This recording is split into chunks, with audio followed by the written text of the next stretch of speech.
le domaine de la famille, quelle évolution. Je suis heureuse de me retrouver dans cette activité dont l'objectif de développer la concertation et l'échange entre les membres de la communauté scientifique sur des questions qui préoccupent notre société et apporter un éclairage sur le progrès continu. Nous sommes cet après-midi particulièrement honorés par la présence d'éminents professeurs, mes collègues du département de droit privé, par bien sûr Madame Bossof, Madame Bossof Meissa, ma collègue Madame Elgrini Amina du département de l'économie, également honorée, je ne vois pas encore, donc honorée par la présence de Madame Kawi Raji qui va nous rejoindre dans quelques minutes, et aussi de Monsieur Al-Qaïdi. Donc nous le remercions très sincèrement et nous les souhaitons la bienvenue. Mais également donc à tous les collègues venus du département de droit privé. Donc nous avons devant nous Madame Salhi, Madame Idrissi, donc et les autres aussi professeurs. Bien sûr, je suis heureuse d'être là en présence nombreuse de nos étudiants. Donc vous êtes tous les bienvenus.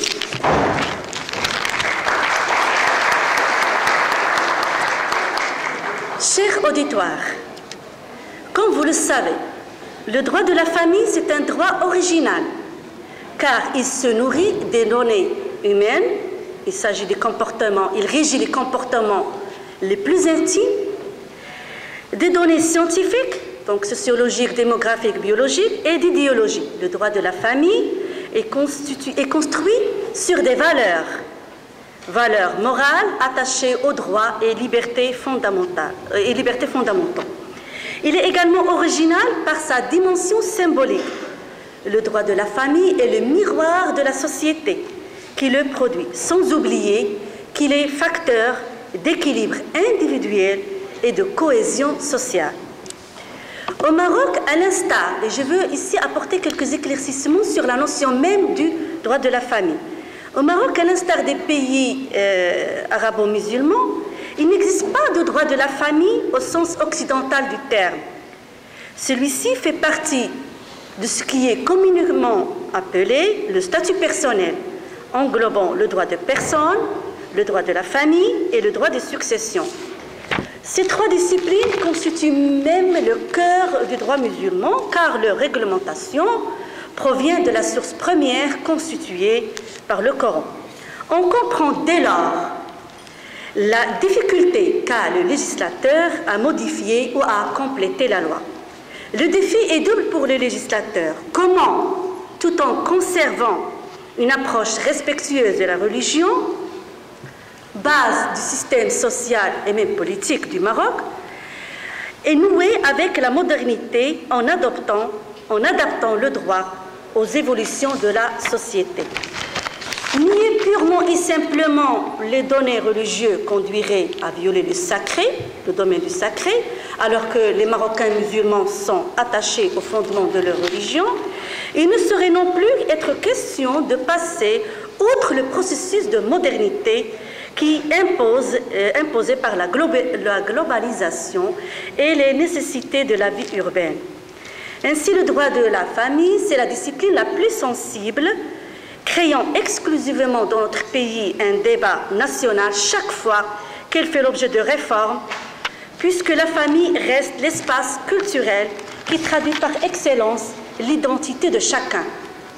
C'est dans ce sens que Sa Majesté le roi Mohammed VI a affirmé lors du discours du 30 juillet 2005, nous confirmons notre ferme volonté de conforter et consolider les avancées majeures couronnées par le Code de la famille qui a consacré les droits et des obligations fondées non seulement sur le principe de l'égalité entre hommes et femmes, mais également et essentiellement la cohésion de la famille et de protéger son identité nationale authentique.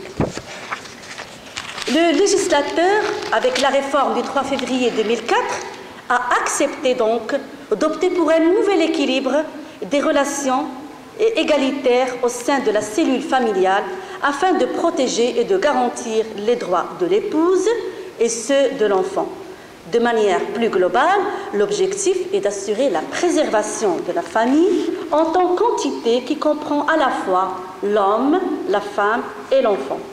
Le législateur, en fin de compte, accepte de tenir compte de la réalité, à savoir le rôle croissant de la femme dans la société, notamment dans la famille. La femme actuellement travaille, occupe des postes remarquables. Elle jouit d'un statut social. Il serait injuste de ne pas lui accorder un statut dans la famille. Le législateur de 2004 a puisé ces termes dans la philosophie des droits humains et dans la culture de l'égalité et a repositionné le rôle des époux. Cependant, si cette avancée continue une initiative permettant l'amélioration des rapports familiaux, son application concrète n'est pas aisée. Le décalage entre les dispositions du Code de la famille de 2004 et leur impact réel sur la société est assez conséquent. Outre les pouvoirs publics, le rôle des pouvoirs publics est important pour la réussite de ce code. Également, le rôle des magistrats est primordial.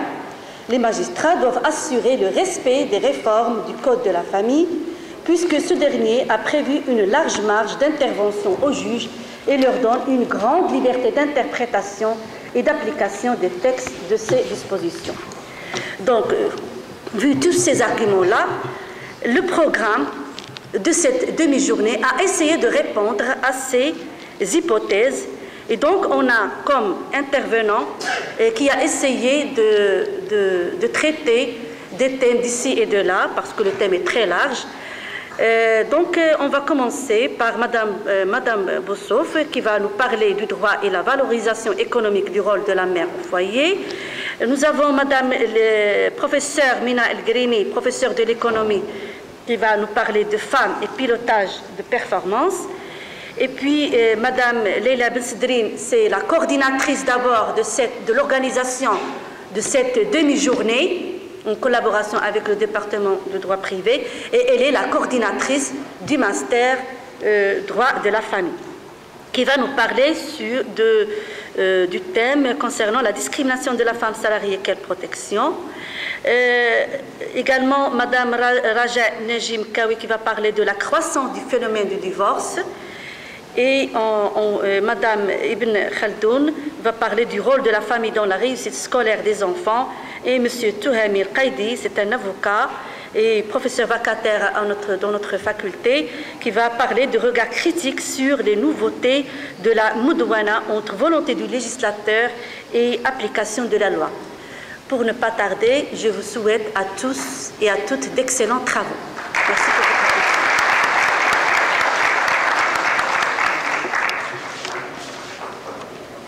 Maintenant, je donne la parole à Madame Leila Bensedrine, la coordinatrice de cette demi-journée. À vous la parole.